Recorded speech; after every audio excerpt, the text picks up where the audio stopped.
At this stage of my career, I have probably reviewed 2,000 sponsorship packages.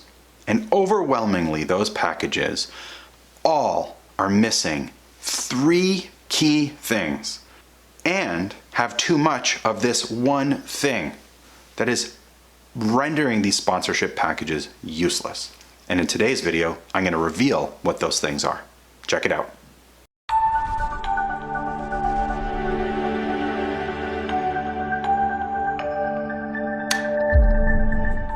Hey everyone, Chris BAYLIS here from the Sponsorship Collective. Before we dive in, make sure you hit the subscribe button and click the bell icon so that you get updates every time we make a new video. First, I want to say that a good sponsorship package is not a replacement for a good sponsor-centric sales process. The sponsorship package doesn't make the sale, you make the sale. Nevertheless, 99.9% of sponsorship packages make these 3 mistakes and are missing these critical components. The first key item missing from most sponsorship packages is audience data.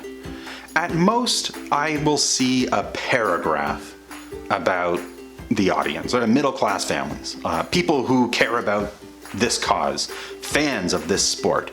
That is not audience data.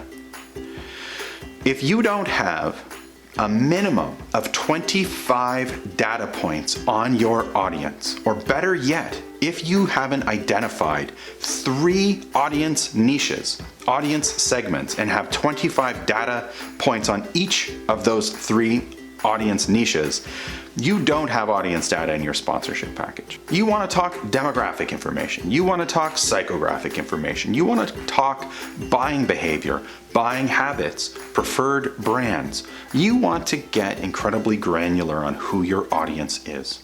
Remember that sponsorship is a marketing investment. It's a marketing discipline. For marketing to work, you need to have a niche audience or an audience segment who are going to make a purchase. Marketing helps that audience along that path to a purchase.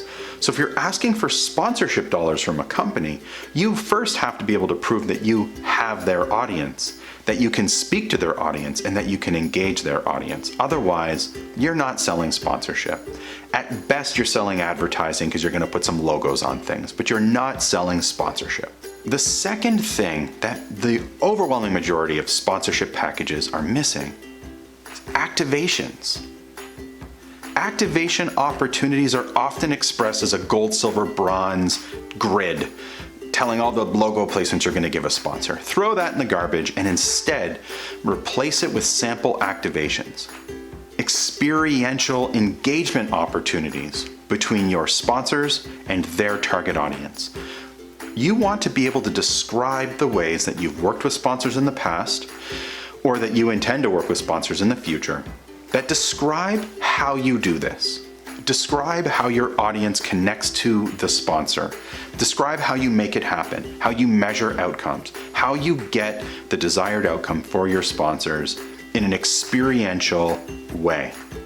It has to speak to your audience and add value to your audience to get them to participate. Far too many people think that a logo on a sign, a speaking opportunity from the stage, an e-blast, and a social media post equates to sponsorship. It does not. Those individual assets are valuable, but they're only valuable in the context of a broader activation. Now, if you want to go deeper into the concept of activations, I'll put links to videos and some blog posts in the show notes so that you can educate yourself on activations. The third thing missing from virtually all sponsorship proposals and sponsorship packages is a strong call to action. I know what you're thinking. We got this covered. We have a cutout that says, go ahead and tick off gold, silver, bronze, send us a check, mail it here, send an email to sponsorship@whatever.com. That is not a strong call to action. That is at best a passive call to action.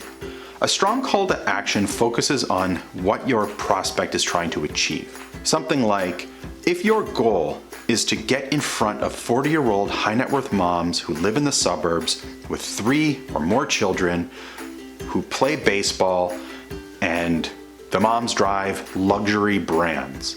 If that's your target market, we want to hear from you. Everything we do is custom.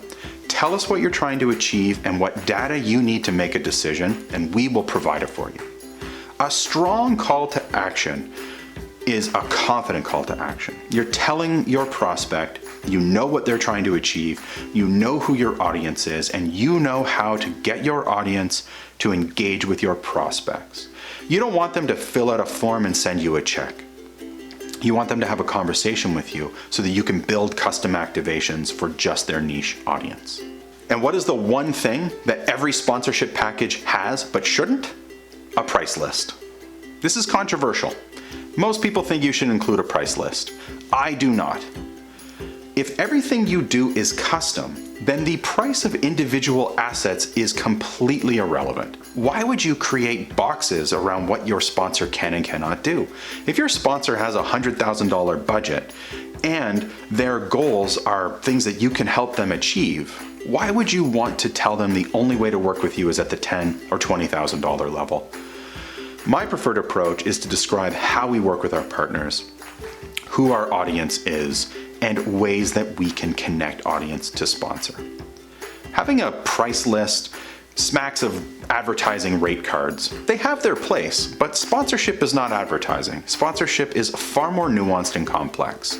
It must be customized, it must be sold for your prospects to achieve their goals.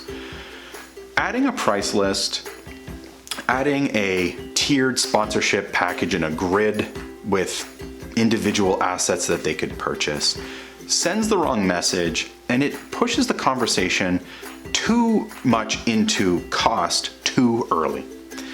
Ditch the price list, ditch the grids, and instead have a conversation with your prospects. And the top secret thing missing from every sponsorship proposal is you. The sponsorship package doesn't make the sale, you do. At best, the sponsorship proposal helps you get a meeting.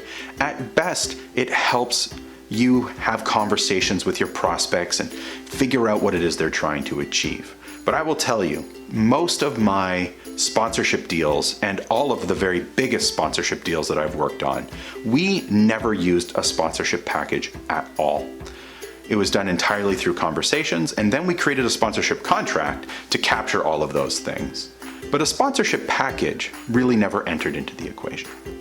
So get out there, have real conversations with real people, customize everything. Good luck out there.